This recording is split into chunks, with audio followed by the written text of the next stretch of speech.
Online business is roughly the same maybe for a decade. But when you look into the channels, new channels pop up. Now we're fully into social media advertising. It's common, everybody does it, cost prices rise, and it's getting more competitive. Welcome to another episode of the Ecommerce Toolbox Expert's Perspective. Joining us today, we have Jacky Lambert, all the way over from the Netherlands. Welcome, Jacky. Yeah, thank you. Awesome. So Jacky heads up e-commerce over at YourSurprise. So I'm curious to learn a bit more about Jacky, your career journey, and how you ended up as the director of e-commerce at YourSurprise. So maybe talk us through that. I would love to. Yeah, my good career. Well, I started at Neckerman.com. That was some kind of big retailer. Then started with a lot of marketing jobs, roles like CRM and customer group management. And after, let's say, 14 years upon that, also did there some finance background, some assortment buying background, but most of the roles were marketing. And then jumped into Beate Uhse. Beate Uhse was some kind of erotic retailer. I've been there working for 5 years. We're talking now about 2012. So then I headed fully into the online business because I thought, yeah, this is not a hype. This is really becoming business. Then it wasn't from a more international perspective, like working in 7 different countries, fully online focused. And after that, jumped for 7 years into Vakansolei. Vakansolei is travel and camping holidays. Again, as director of e-commerce, fully and online, trying to get the international expansion ahead. Then it was jumping from 7 to 13 countries. And then after 7 years, I ended there as commercial director. I moved towards YourSurprise. Because of a great business, it's the gifting business for all kinds of events, B2B, B2C. So we can talk about that later, what kind of seasonalities we have. With, in fact, one simple task, make our growth even faster. And because of my experience in those last 10 years, so to say, we had a very good conversation up front. And I thought, well, okay, we have a lot of new and nice things which can expand our growth. So that's what I've been doing now for over 1 year. And yeah, some nice challenges and some nice successes as well. So it's going well. Awesome. Obviously, you've been in e-com for over a decade now. Talk to us a bit about what are some of the largest things you've seen kind of switch in the industry in the last decade? Yeah, I think the main topic which comes back and forth again is the changing market landscape. So yeah, online business is roughly the same maybe for, let's say, a decade. But when you look into the channels, new channels pop up. So now we're fully into, for instance, the social media advertising. It's common, everybody does it, cost prices rise, and it's getting more competitive. And yeah, let's say 5 years ago, we hardly ever heard of social media, as private persons, but not in social advertising as a company. TikTok is popping up, Google is still there, but look at the feed in Google, how it looks like and how it was 10 years ago. Also, that is changing almost week by week, so to say. So that's really a challenge to look really carefully into changing market landscape. Latest one is, of course, the whole AI part. It changes a lot again. But also some things are stable, like a P&L, a business model. In fact, it's always the same. You work with margins, you work with advertising spend per channel, and all those choices, the questions you need to ask to yourself, they are roughly still the same for years. I love it. And you mentioned that you're kind of brought in to chase some growth. There's a couple different growth up ways, right? You can scale into new markets, scale into existing markets. Maybe talk to us some of your tactics on how you've been able to chase growth and some of the things that you've seen work well. Well, I think one very important thing as well is the team approach. So what I've seen is that also almost every company that teams are used to some kind of way of working in the company. And they're almost stuck into that, a bit blindfolded for the new things, new challenges, maybe scary to change some things. And that's also an important thing that I always say, look carefully into your team. What contribution do they bring? What's the added value per person? And are they really developing within their role? And not only as a person, but with the commercial tactics they use. What are we going to test within each channel week by week? My principle is always test small. If successful, great, scale up. So team is an important thing. And what do I see as a growth? That at least you have an open mindset for that growth to try to do some things together, but also look from an overall perspective. So in my role, it's not only about how do we commercially approach it per channel. No, it's also about what is the influence on other departments. So if we choose for certain assortments to push, It has some effect on the buying department and for sure, in our case as well, on the whole production department because we produce everything for all Europe internally, which means if we push, for instance, a lot on chocolate as a gifting sector, yeah, that means a lot for the production as well. And looking into those KPIs and effects for all departments is a very important element, in my opinion, for creating growth. I love that. And obviously, you're in the personalization and the gifting world. Maybe talk to me a bit about, obviously, since COVID, there's been a lot of upstarts that have kind of come in, some in this industry. How do you guys work on kind of sticking out in a crowded industry and make sure that you guys are the choice and the differentiated choice in all these different markets? Yeah, I think that one strength of our company is that it's already there for 20 years. We're active now in 27 countries, so that's pretty a lot. And the strength of it that everything was done internally with a group of people. It started really with a small group. At the moment in our peak periods, we work with 500 people, so it's a lot. We have a huge assortment and we build everything on our own. So we have roughly 3,000 different articles, which are all instantly personalized with or names, subscription on something, or with photos on a product. It goes very fast. And I think that's an important advantage of a company. Yeah, you don't build such a machine by your own within a day. So one example to that, we build now our engraving machine for glasses. It's been a period of 2 years of development, but now we have a machine which is fully automated with the highest and best laser quality on the glasses. Yeah, that's an advantage to all those competitors because it's not a glass from China with bad quality. No, it's really good quality. And if ordered today, tomorrow at your home, fully personalized. So I think the broadness of the assortment is one strength. The capability of producing it in high scale on ourselves instantly is an advantage. And of course, yeah, good knowledge about the markets and the online competitiveness within that. And you guys serve how many different countries? Like just doing some research, it looks somewhere in the range of like 30 plus countries. Is that correct? Yeah, 27 in Europe. We deliver as well in US and in Canada, etc., and in Australia, but that's fully that we don't have websites there. In those 27 countries, let's say Europe, we have fully URLs as an own website. And that's of course then for those 27 countries, that's as well where we do all the online marketing and all the websites development, everything. How do you guys fulfill in all those different countries and in some cases different continents? It differs. So the main, let's say, storyline with everything is that we look into seasonality peaks per country. So for instance, in fact, we have 4 different peaks, which are Valentine is important, Mother's Day, Father's Day, and Christmas.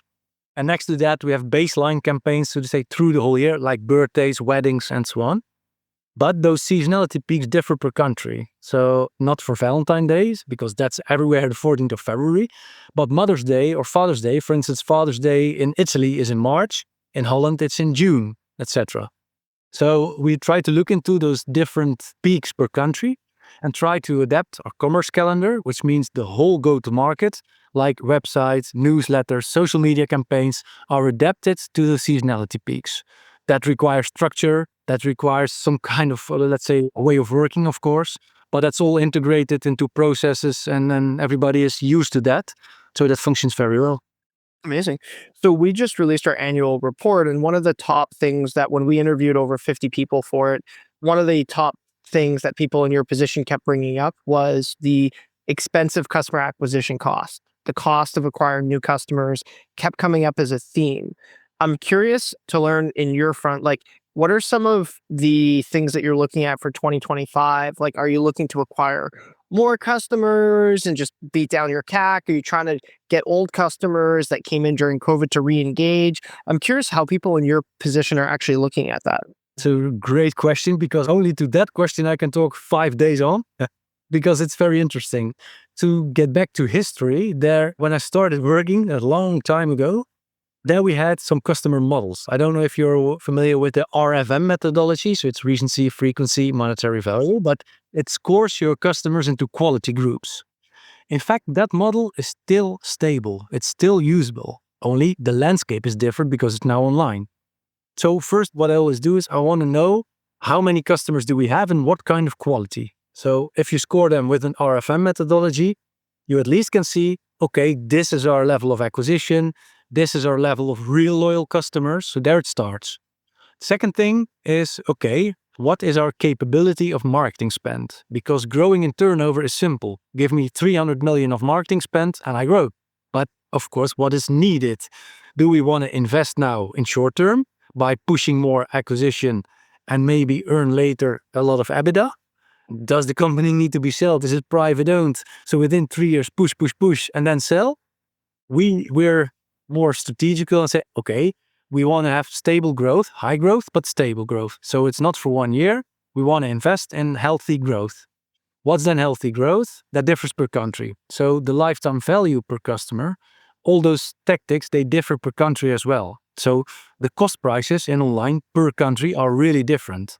The lifetime value, the margins in such country, because of assortment shifts, are really different, which means your business model is different per country. That also means that your investment per country should be different. So that's how we look at acquisition level. What can we invest to make some kind of profit, but at least grow? Of course, the balance between loyal customers and acquisition customers, hopefully a lot of loyal, but that's difficult. And we were working like a lot of companies as we push with marketing campaigns, and hopefully somebody grabs to it and we have an order. That we are really changing at the moment, because I think that's the only model which will survive. And that means if you want to have loyal customers, you need to have the right customer journey. Sounds very simple, but it's really difficult because that needs a digital landscape which is able to deal with marketing automation. The marketing automation part is how you technically set it up to use your data points and to push it towards omni-channels, to use it in communication. And on communication level, you must think about, okay, if we acquire a customer with Valentine, he's 20 years old and buys something for his girlfriend, what's our next message we want to give them? That's something really different than maybe a 50-year-old who comes with Christmas and buys something for their neighbor or whatever, So that means it has to do with when do people buy, what's the target group, and what's the new communication we need to do. That's why you need the automation, because it's not doable manually for millions of customers. So you need it to do it automatically and think about those journeys. And that's where you create loyalty if you do that well. But to be honest, we're now implementing it fully. So we're doing those right first journeys. But I think we're one of the front runners, so to say, because I see some personalization, but it's really at low scale still. When you operate in 27 different regions, do you do one that's the same, or do you actually localize it as well, depending on characteristics and customs of the country? And how do you adopt to that type of complexity? Yeah, the complexity must be fulfilled with the technical setup, so the multilingual part, etc., and with AI, and we do a lot, but it needs to be solved. It's some kind of challenge. And the localization, great question. I think from brand perspective, you can only have one positioning. So when I look at Coca-Cola, Zara, I don't see a lot of brand differences per country. It's still the same brand. That makes it strong. So that's what we want to achieve. If you have the brand positioning with a style guide, that should be fixed. The localization should be in the communication, which can be photography, because Southern Europe people look different than Dutch people, for instance, or Nordic people. It's for sure is different within that commerce calendar, so seasonality peaks, so adapt it at the right time. And it could be different partly in the wording, because the kind of how you say things differs as well per country. With the seasonality, also the assortment shift is there. So for instance, Germany, they buy more chocolate, so that's also localization. We push more chocolate in that country because they like it. That's different than in other countries. So yeah, on assortment level and on communication level, localize it, maybe on photography, but from brand positioning and style guide, everywhere the same. Love it. And what are some of the biggest challenges you need to solve to hit your plans this year? And how do you plan on solving those issues? Well, in fact, that was my role, of course, to accelerate growth, which means things needed to be done different. And like building up that CDP and marketing automation is one thing, which we're doing now fully. The other thing is we're in the middle of our repositioning, so sharpen it, make it really a strong brand. And of course, because what I said, stuck in some kind of working maybe, we also have some team challenges. So we see people who are not able to deal with those principles maybe, people who like it very much and want to be the front runners.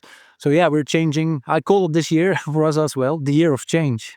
It's awesome. And how do you anticipate AI playing a role in that? at all? Like, do you have to see recreating new roles around AI, like specifically in marketing and content is something we're looking at on our end? I'm curious on your side.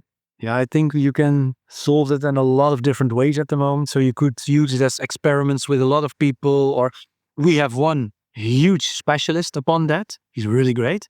And we use it mainly for optimizing all kind of processes, which can be translation tools, AI in photography, processes and way of working.